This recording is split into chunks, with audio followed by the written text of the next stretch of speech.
Hey guys, and welcome back. Last week we discussed how Hindi is important to clear Judicial Services exam. This week let's shine some light on English.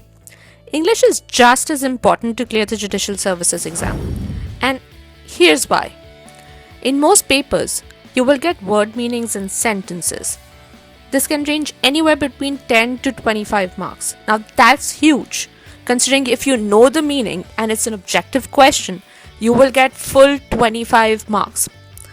With cutoff and people not getting through by 1 mark, 25 marks is huge. For example, let's see the Haryana 2010 paper, and you can see on your screen that this is the question that the candidates got when they went to appear for Haryana Judicial Services exam 2010.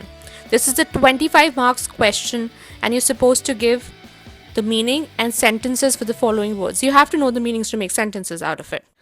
That's 25 marks. Again, this is Haryana 2011 paper, and you have to make sentences, and it's 25 marks. 25 marks is so huge. It's like free. It's objective. You don't have to write a judgment for it. You don't have to need a format for it. You don't need case laws for it. It's just word meanings for 25 marks. And if you can get score marks here, it gives you a little bit of margin more in case any of your law answers don't go well. You know for sure that 25 marks are set. And here you can see the DJS, Delhi Judicial Services 2011 paper. This is from question number 127. This is from question number 127 to 136. So you can see 9 marks for words, and the same DJS paper there were also synonyms which you're supposed to know. Synonyms basically you will only be able to understand if you know the words and their meanings. So here's another 4 marks for that. So that's 13 marks in the DJS exam. In addition to that, there are also idioms that you need to know, and you will get it in PT or mains depending on the state. For example,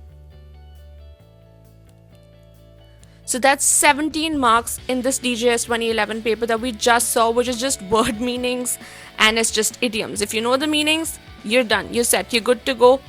So 25 marks for Haryana and about 20 for Delhi.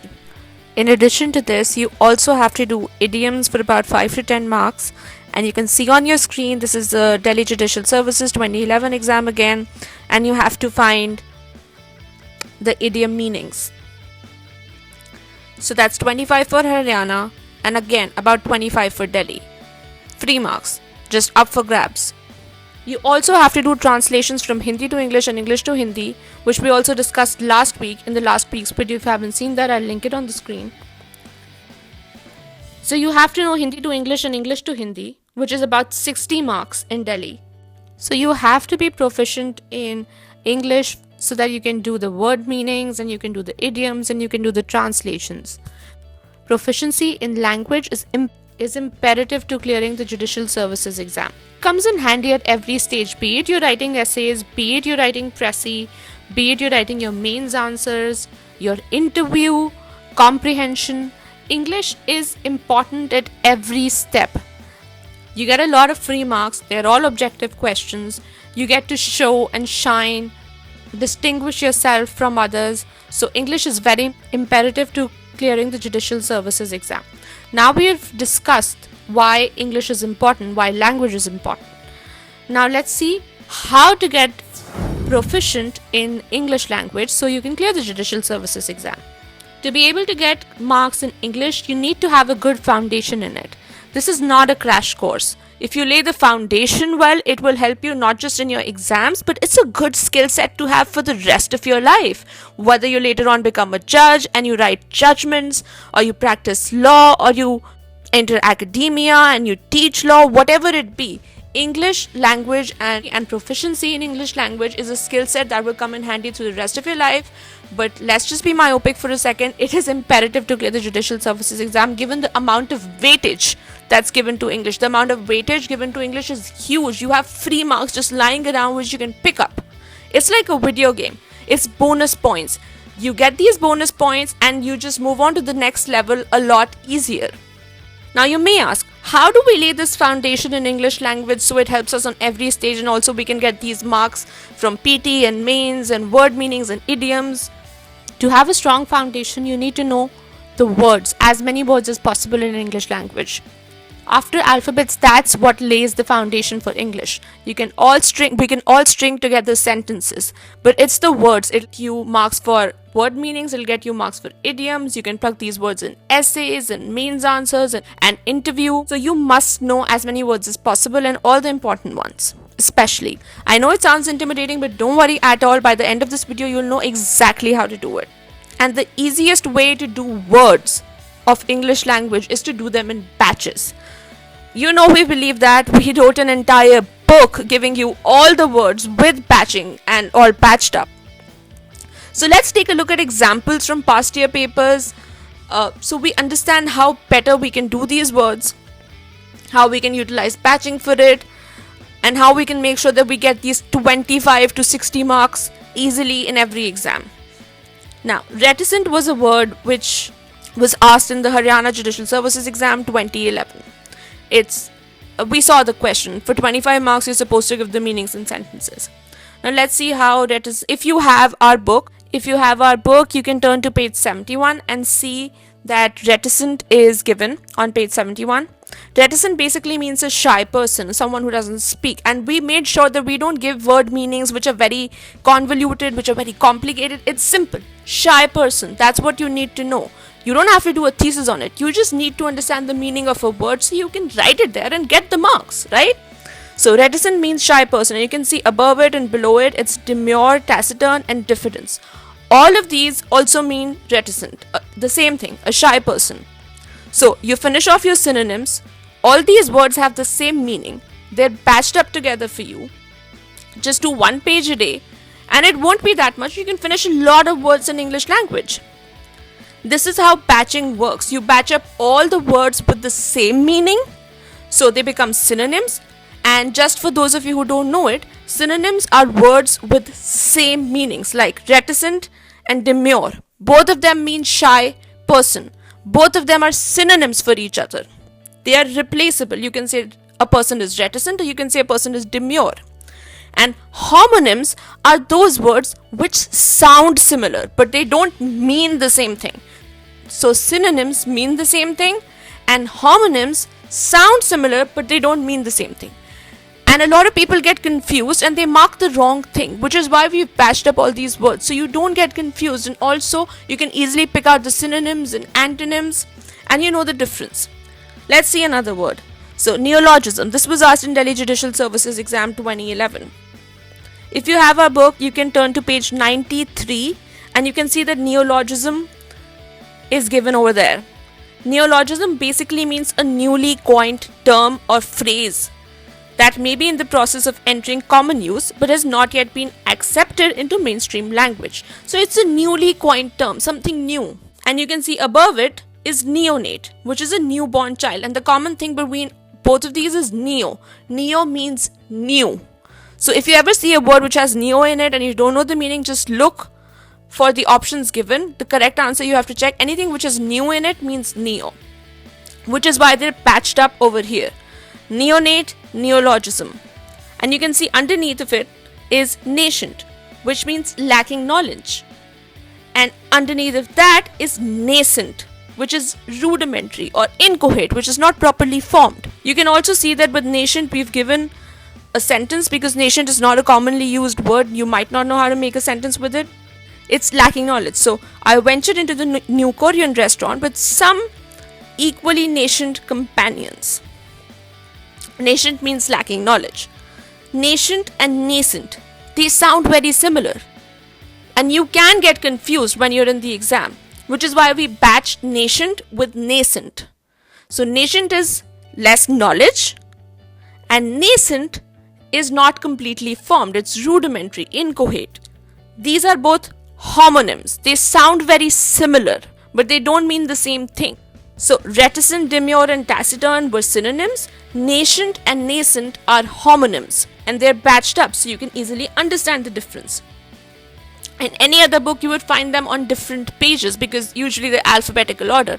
But we made sure that we batch up homonyms as well because they sound so similar, people get confused. Let's look at another example. Omnibus, which was asked in Haryana Judicial Services, and it means a large collection of works of various authors. This is given on page 8 of our ASAP Laws Judicial Service Exam English book. If you have it, you can turn to page 8. And you can see above omnibus is anthology, which also means the same thing. Large collection of works of various authors. So these are both synonyms, hence they are batched up together. Any other book, anthology would be different page A and omnibus would be under O. But we batched it up so you would remember them better. These are synonyms and they're batched up and they both mean the same thing. You can see under omnibus all the words regarding anthro are there. Anthro means man. So anthropology is study of man. Anthropocentric is that man is the center of the universe. Anthropomorphic is having the shape of a man. Anthropoid is having the characteristic of man. So all the anthro words are patched up for you. Underneath of it, all the words like misogyny, misandry, misogamy, misologist, we patch them up, hater, so you can remember easily. Then all the marriage words are there. Bigamy, polygamy, polygyny, polyandry. Patched all of them up for you. So if you do just one page a day and you remember the synonyms and homonyms and you understand the difference between them, the meanings are not very complicated. We've made sure that when we give the meaning, it's just one or two words so you understand it better, it's clear. And you can see that after that, there are all the governments. So, hagiocracy, episcopacy, oligarchy, plutocracy, statocracy, kakistocracy. So all types of governments we've patched again together. This way, if you do a little and you have enough words by the end of your preparation, you'll get these 25 to 60 marks easily. You'll have a good foundation. You know all the words in English language that there are to know that are important. You can always build upon it. It's not the end of English language, but you know all the important words. They're patched up, you know synonyms, you know homonyms, you have a good foundation, you get 25 words in word meanings, you get 25 marks there, you get essays, translations, sentences, you can use it in an interview, you can leave a good impression, you can throw some of these words, use flowery language in your mains answers, you can use flowery language in your essays, you can use flowery language when you're in the interview. Don't overdo it, but if you do it a little bit, it leaves an impression. And psychologists say that people make up their mind about you within the first 7 seconds. So within the first 7 seconds, you make a good impression and you're good to go. Let's take another example just to understand. Like over here, you can see it's precipice, which means a cliff or bad situation. And with that, we've patched up all similar sounding words. With this, you will understand what homonyms mean even better. So precipice, precipitous, precipitate, percipient, perspicacious, and perspicuous. Mic drop. All of these. So similar sounding. How can you ever remember the difference between these? Which is why we patched them up. So you do them all together and you can understand the fine difference between these. For example, precipitous is steep or rash. But percipient is someone perceptive, like we gave the picture of the nurse. He is percipient inspector. Nothing escapes his eye. So percipient is perceptive. Someone who perceives a lot. If you do homonyms like these together, you will never get confused. You will never mark the wrong thing in the exam. You will not regret it later and you get 25 marks for free. So all of these are homonyms. Let's see a couple of idioms as well, how you can do those batched up. Idioms we saw can range anywhere between 5 to 10 marks. We saw in the Delhi paper, you have to give the meaning of worth its weight in gold. So in the book, it's given over here on page 211. So it means extremely useful or valuable. For example, the sentence underneath it says, experienced singers are worth their weight in gold because they bring strength to the choir. So they're very useful, worth the weight in gold. And above it, you can see all the worth idioms are patched up together. For what it's worth, for all one's worth, and worth its weight in gold. Because they're so similar sounding and all of them are around worth, we patch them up. So if you see them in the exam, you know the difference between them. And you can see with everyone, we gave a sentence so you can put the idioms easily into context. Let's look at another batch of idioms. Over here, we have batched up all the color related idioms. Anything which is related to color, yellow, red, white, blue, we patch them up. So, yellow streak, yellow belly, meaning cowardice. And sometimes it's difficult to understand what does yellow have to do with coward. पीलेपन का cowardice से क्या लेना देना? So we don't understand, which is why we gave usage underneath the meaning. So the usage says that initially yellow belly was used for Mexicans who were going to war with USA. Now, yellow, they might have been racist and said because Mexicans have a yellow coloring like us Indians. So it might have been racist, or it might have been because of ill health, or because they liked snakes or lizards. We will never know. But we gave the usage so you can understand why yellow belly initially originated. What is the origin story? Yellow belly means cowardice, or someone who's a coward. Then we have show the white flag and to show white feathers. Again, what does it mean to show white feathers? What is the usage? How did it come into being? So we gave the usage. White feathers, to show white feathers, it also means to be a coward. अब सफेद पंख दिखाने का cowardice से क्या लेना देना? So when you read the usage, you will understand it. This originated from the belief that a gamecock, that is a murga, a gamecock with white feathers in its tail was a poor fighter. People believed it. So they thought that white feathers means cowardice. This is how we give the usage, so you understand idioms much better. And all these color related idioms you will see are patched up, like yellow streak, yellow belly, show the white flag, show the white feathers. Turn tail, red letter day, scarlet day, both of which mean the color red. White paper, blue book, blue blooded, to be born in purple. So all of these are color related. Purple, white, blue, red, yellow. So all of these color related idioms we've patched up so it's easier for you to understand, to remember, and to make it further easy, we gave the usage. That where did this idiom come from? इस मुहावरे का origin क्या है? So you understand it much better. Sometimes these idioms make no sense. What does white feather have to do with cowardice? Which is why we gave the usage. So you do words, you do idioms, you do them patched up. You'll know the difference between synonyms and homonyms. You get 25 marks for free. You get 10 marks for idioms for free. You use this foundation of English language through essays, Pressy, interview, and leave a good impression. And you also get a lot of marks. You get a leg up. You are able to differentiate yourself from everybody else in the game. And you can do the same with legal maxim and legal phrases. So let's take a look at legal maxims as well.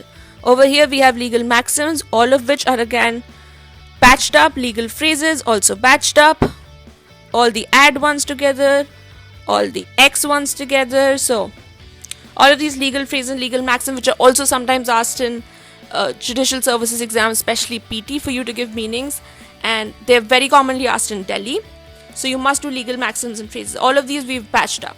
So once you have done this little by little, by the end of your preparation, you don't have to worry. You get a lot of bonus marks, something which other people are not paying enough attention to. And that's what you need to do, like snatch those marks which other people are not paying attention to. Because a lot of people think English, it's just word meanings. We're going to just go there and pick one word up. It's not such a big deal.